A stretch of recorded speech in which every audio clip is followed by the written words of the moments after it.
my name is Jason. I'm a recovered alcoholic and drug addict. What a privilege and honor to be here. Um, Anytime I can do service for, and spread my message, my personal journey. I'm super grateful for it and super grateful for this platform and all of you here today. Like I said, my name is Jason. My sobriety date is March 24th, 2022. And on that day, I was separated, by a loving God, from the need or want to use any substance, or numb or run away anymore. So, just some backstory. Like I don't like to get into a drunkalog or, or anything like that. Like, what brought me to the rooms was, absolute, loneliness and just disconnection from everything and everyone in my life. Like I had proceeded to burn my life to the ground. I, as it says in my literature, it's a progressive fatal illness. That was certainly my experience. I started out like every normal person, or so I thought. And I always had this. I always felt different when I drank, or put a substance in my body. I felt like I had arrived. I felt like I could do anything. I felt like I could accomplish anything, and everything just stopped in my head, like the voices I had, about that I wasn't good enough, or I wasn't worthy enough. And it all just went away, so it became a solution for me, to get out of my head and get out of myself. Right. And that progressed as it always does, and to a point where I had physiological problems. My father died in 2017. I became a chronic drug user and alcoholic. I couldn't I couldn't exist without it. I didn't want to be in my head. I didn't want to feel or deal with anything. And and that progressed to the point where on that day, I was dying, physically dying. I was vomiting blood. My heart, everything was out of whack. And I was going to die. And on that day, I hit my knees and I conceded to the fact that I couldn't stop. And I didn't know why or how I got to that. My book talks about, getting to crossing that line. For me, I think it was when my father died. I had so much guilt and shame and things around it that I couldn't deal with it. I couldn't deal with, with anything. And the book also talks about a maladjustment to life. That was my experience. That, without drugs or alcohol in my system, I couldn't handle life. I didn't know how to do anything. Like I was in myself, and I was just full of, all the bedevilments that our book talks about. I was prey to misery, depression.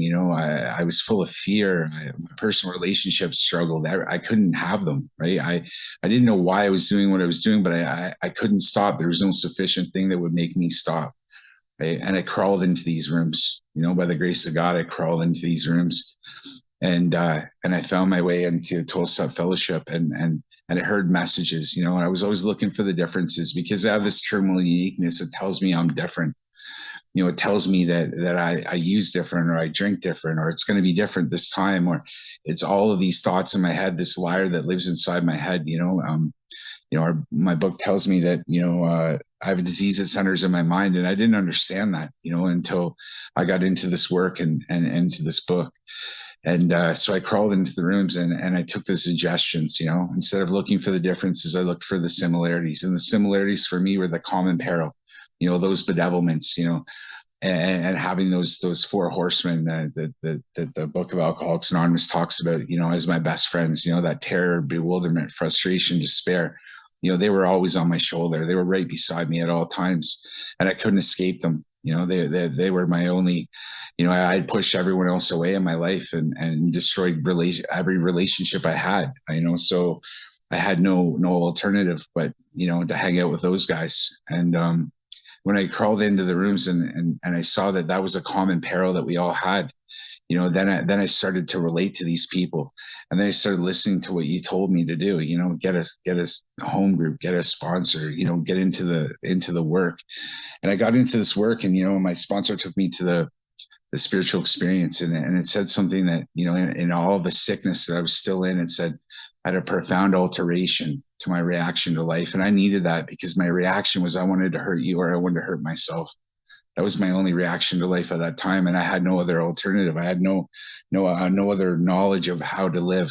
Like like I said, I had a maladjustment to life, and we went back to the front of the book, and we start going through, and I started learning about this disease of the mind, right? And this disease of, the book tells me that I have a threefold illness. That I have a mental obsession, a physical allergy, an abnormal reaction to substance. And then I start to get a bit of knowledge of my condition. It talks about the spiritual malady. And for me, it was like I always used it. That liar in my head told me that I was different. Like I didn't lose this, I didn't lose that. I had a good job. I still was making money. I was still providing for my family, but I wasn't present. I didn't know how to live. But it told me I was different, right? And that's how I rationalized that I didn't have a problem, for the longest time. And then the book talks about, that it tells me the lack of power is my dilemma. Well, how do I get connected to this power? I thought I was the power, but under my own, self-reliance, it failed me every time. When I look back at my experience, I was just completely let down. I was beyond human aid. The book told me I was beyond human aid. And I'm like, what? I don't understand what's going on. Like, why do I need like I thought I were like, why can't I do this on my own? Like, I'd done everything else in my life on my own, but I couldn't stop. I tried everything. I was out of ideas. I came in here absolutely battered and broken and just completely helpless. And that book talks about that shivering denizen of and chilling vapor that settled in, that is loneliness. That was me. Like that just resonates with me so much because I felt so disconnected from everything. I had no power in my life, and the good news is the book tells me how to get to that power, right? So step one, I knew I was absolutely battered and broken, and I was powerless, right?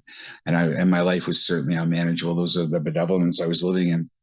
In step two, it says, am I willing to believe that power could restore me to sanity? Well, I'm willing to believe anything at this point, right? Just tell me what to do.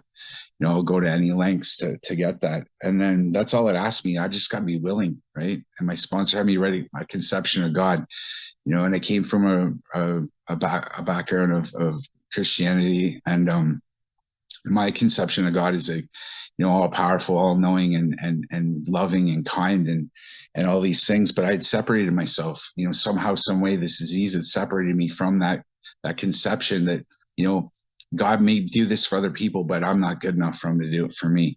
Right. And I was always separated from that concept of a higher power. And then in step three, I make a decision to turn my life and my will over, my thoughts, my actions, to the care of something that isn't me. If I truly believe that God is everything or he's nothing, as what is my choice to be, as it says in my literature, then I have to really walk in that, and I have to turn it all over. Right. And that's what I do. I make that decision because I need God, because, the book tells me I can't differentiate the truth from the false. It tells me that, untreated, I'm a liar, I'm a thief, and I'm selfish and self-centered to the core. Right. And I'm full of fear. Right. So how do I make this fearless and thorough moral inventory of myself in step four? When I'm not honest, I'm a liar, and I don't know what's true or false. And, the book tells me this. So I need God. I need him to direct me. I need him to give me the courage. I need him to take over the wheel, because when I drive the bus, I drive it off a cliff. I drive it into a wall. It is my experience every single time. It's never going to be different. I need this power. I need to get connected to this power. Right? So I write this down, and for the first time in my life, I'm used to blaming everyone else for everything. If only she did this, I wouldn't do that. If only he had done this, I wouldn't be having to do this. If only the play went on like I wanted to. Right? I needed a new director. I needed this power in my life. I needed to get connected to this power greater than myself that wasn't me. And that's what the steps are about, right? So I'm looking at this moral inventory, and I'm looking at this column 4 where I'm responsible, where I have a part in this, where I'm self-seeking, selfish, dishonest, I'm afraid, and I look at it, and it's my resume for life, like how I show up for people, my family, my friends, society. For the first time in my life, I'm not, I can't be a victim anymore, and it feels really foreign. And then step 5, I go over that with my sponsor and God. And step 6 and 7, I become entirely ready for God to remove these defects that aren't serving me, right? And in step 7, I ask him to take it. And I ask him, when I do my step 7 prayer every morning, I ask God to take everything from me, because I don't know what's good or bad for me. What I think might be good for me might be bad for me. My perception is so skewed from this disease that I need God. I need God to govern all aspects of my life, because if I have a hand or self anything, I'm in trouble. Like, that's just the nature of my disease and the nature of my thinking. I am the problem. No one else is the problem. My thinking's my problem, and I need God to direct me. And I make that decision in step 3 to do that. And in step 7, I say that prayer, and something happens to me that I can't explain. Like, I'm sitting here, and I take that hour with God, and I do my 6 and 7, and I thank my Creator for the nearness and closeness. And then something happens to me. There's a power flows through me that I can't explain. And I have this massive spiritual experience and this closeness with God. And I'm like, wow, this is incredible. Like, I walk outside and the world looks different. The trees look different. The grass looks different. And I've now had this profound alteration in my reaction to life, and that's all God, right? And that was me. That was my experience. And I'm sitting there and I'm like, wow, this is amazing. And now I know, for the first time in my life, I feel good enough. I feel like I'm not alone. I feel like He has me. God has me. And then I set up a course of action. A rigorous action 4 to 9. It says we launch into rigorous action. And I make a list of all the people I had harmed, and I'm become willing to make amends to them. I need God for this too, because I'm a coward, and treated. Without God, I can't make these amends. I can't tell people where I was wrong. I'm so used to blaming them my whole life, and saying it's your fault. I didn't have a part in this. And I have to be very careful, because my sorry doesn't carry depth and weight anymore. My sorry was always like, I'm sorry, but in the back of my mind, I'm going to do it to you again. And my family, my friends, people that I've harmed, they know this, right? So I have to be very careful that, how I present this. And then I have to ask them, is there anything I left out? Because my perception's so skewed that I may see it entirely different than the way that I hurt them. And then I ask them, is there anything I can do to make it better, right? And then step 10 is just a daily 4 to 9. I do spot check inventory. I have the ability to clean up things as they happen, so that they don't manifest into bigger things, right? And step 11, and this is the key for me, I believe this program is about, this book of Alcoholics Anonymous is a treasure map to the treasure, right? The methodology doesn't matter how we get there. We have to get connected. I had to get connected to a power. It says in the book that God starts doing things for you that, I couldn't do for myself. I had tried every other way. I was out of ideas when I came here. All I wanted was some hope that it might work for me. Right. And I saw that evidence in the miracles in the rooms and the transformations that I was seeing every week, people changing, the light coming on in their eyes, and them becoming useful again. And I wanted that so bad. And I dove into this, and I put everything into this, every ounce of my being, and I trusted, right? And I wasn't learned. The only thing I trusted was me for. And it was very foreign. And I got to that point where, in step 11, I get handed this gift, this wonderful gift, this relationship with God, and I have to work at that. I have to continue to meditate, pray, ask, seek. It's the same as just a relationship in life. If we're in a relationship, we can't just not work at it. My whole lifelong journey is step 11. And that's what keeps me sober and straight today, is that cultivating that relationship with God, and I learned through these steps and this work that, 77 tells me, why I do this work is to fit myself to be of maximum service to God and my fellows, because my whole life I've been a taker. My whole life, everything's been transactional. I don't know how to have a proper relationship. It's like, what am I getting from you? What am I going to take from you? That's been my whole experience, my whole life. And now I'm in this relationship with God that's unconditional, right? And through that relationship, I get to have other relationships. It allows me to have proper relationships with people. Be a better friend, be a better father, be a better everything. Show up for other people. become a giver instead of a taker. My thing was before was like, what can I get from you? What can I take from you? And now it's like, how can I help you? How can I serve thee? Right? Thy will, not mine, be done. If I'm truly living in that proposition, I know my God doesn't make mistakes.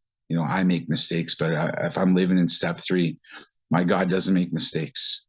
So, and he's given me the ability of that pause where I sit and, instead of trying to control outcomes and putting expectations on people, places, outcomes, things, I don't control it. Life's none of my business. My life's none of my business. It becomes God's will. And if I'm truly living there, I'm not living in the anger and the resentment of the past or the fear of the future. I live in the moment and the right now. That's where God is for me. That's where he is. He wants me right here, right now. And my job is to ask, what is my assignment? How do you want me to show up for you and for others? Right. And that's the profound alteration in my life today, as a result of doing these steps. And in step 12, I get to go and I get to tell other people, carry a message of hope, and tell other people that there's a way out of this, and maybe get through to them that their terminal uniqueness is not, it's just a false evidence appearing real, right? It's not real. These are fears, just stories we tell ourselves. God is the answer. It has been for me, and I show up in this relationship today has given me the ability. And I get to do these things today. I get to be sober and useful again. I come in broken and I come in useless. And through this relationship and this power greater than myself, I've had just an absolute complete psychic change, and my ability of what I can do today and I get to do today, and I always thought the world was happening to me, but today I know it's happening for me, and if I follow God's will and I really live in that, state of trust and faith that he has me. And no matter what happens, I may not like the way sometimes that God shows up, but I literally have to ask, like, what is my assignment? How do you want me to be? And I have the trust in him that he has me. And today I have that, I have that profound alteration. I have that ability to do that. And I have that, it's hard sometimes, but I have to, I have no other alternative. The miracles in my life that he's bestowed upon me in 19 months yesterday, I was separated, and it's just miraculous, and it continues to be miraculous, and I have to just do a few simple things every day and stay in his will, and I get to keep these things, and it's available for everyone. I came into these rooms and no one wanted anything from me. They offered this to me for free. I got a sponsor, and they helped. We went on a spiritual journey, and they helped me put my hand in the hand of God.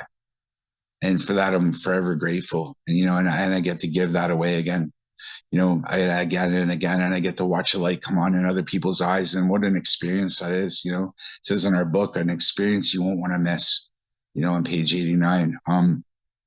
That is my experience today, guys. Like, this relationship has changed my life. It's transformed. This is a life-giving, life-breathing, life-changing program. And God, God, through him, all things are possible. And that is my experience today.